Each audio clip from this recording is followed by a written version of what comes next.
On September 2nd, in the picturesque town of Summerland, California, Meghan Markle was spotted in what appeared to be a simple, casual outing.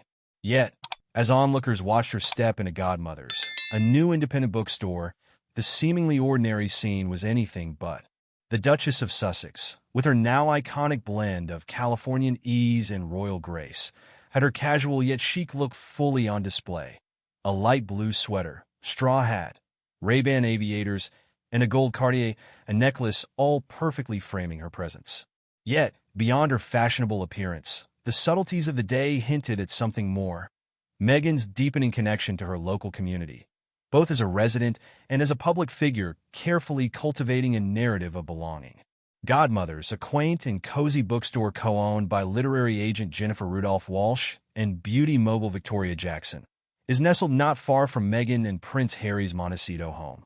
Meghan's visit came just before the bookstore's official grand opening on September 7th, a milestone she would be deeply involved in. During the launch event, Meghan would later take the stage to deliver a heartfelt speech about the power of books and the deep connections they foster. Her words were thoughtful, emphasizing the importance of spaces where people can come together to reflect, grow, and find commonality, a sentiment especially potent in today's fragmented social landscape. Meghan's appearance at this bookstore opening, however, was not simply a matter of a local celebrity lending her name to a new business. It carried with it the weight of symbolism, of a woman often painted as an outsider, now finding her own community, not in the upper echelons of royalty, but among artists, authors, and everyday citizens of California. Meghan and Harry's involvement with Godmother's bookstore runs deeper still. They attended a private gathering at the store on September 6th, a small and intimate event for close friends and family.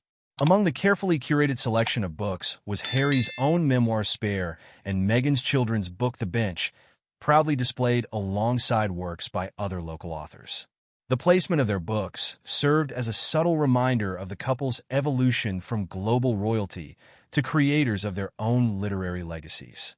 Perhaps most intriguingly, the name Godmothers itself was inspired by Prince Harry's affectionate nickname for Oprah Winfrey, Victoria Jackson, and Jennifer Rudolph Walsh, his fairy godmothers.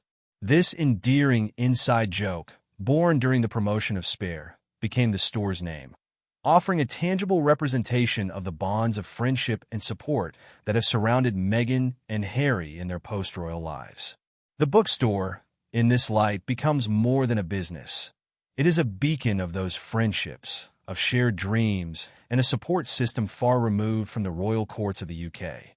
Yet, even amidst the smiles and heartfelt speeches, Meghan's public appearances continue to stir a complex cocktail of emotions for many. For some, the sight of the Duchess of Sussex in such a seemingly everyday setting, a small bookstore, a local event, evokes admiration. She is seen as an independent figure redefining what it means to be a royal, someone who seeks to build a community through creativity and shared interests rather than through inherited titles. For others, however, her every move invites suspicion and critique. Is her presence here genuine, or another calculated attempt to reshape her public image in the wake of her controversial exit from royal duties? The bookstore opening itself, particularly Meghan's role, has spurred curiosity, admiration, and the inevitable questioning that follows her every step.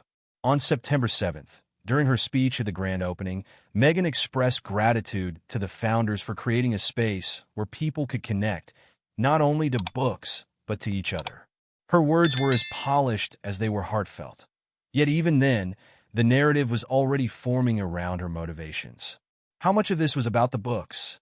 How much about crafting a more relatable public persona? Further adding to the suspense, just a day before the grand opening, Meghan and Harry were seen at a private gathering in the bookstore. Here, the atmosphere was more personal, more exclusive. Prince Harry, no stranger to vulnerability since the publication of Spare, found his work featured in the bookstore's local author display. Yet the proximity of his memoir to Meghan's The Bench seemed symbolic. A couple who are navigating the rocky terrain of public life together, but who are also carving out their own creative and professional paths. The spotlight surrounding Meghan Markle's bookstore visit is thus not just about an ordinary celebrity sighting. It's a reflection of the delicate balancing act she continues to perform, one where public curiosity is both her strongest asset and her greatest burden. In attending such events, Meghan is seen building new connections, this time not with fellow royals or the British public, but with the community of artists, creators, and everyday people she now calls her own. But just as quickly as she tries to build, suspicions loom. Will her new local connections serve to soften her image in the public's eyes? Or will the relentless scrutiny continue to cast her as an outsider even in her own home? In the end, Meghan's visit to Godmother's bookstore is as layered and complex as her own public image, a mix of genuine community involvement and the ever-present whispers of calculation. It leaves us wondering, what does Meghan Markle truly seek in these moments of visibility? Is it acceptance, community, or simply the chance to start anew, far from the shadow of royalty? As always, the answer remains shrouded in a mix of curiosity and suspense.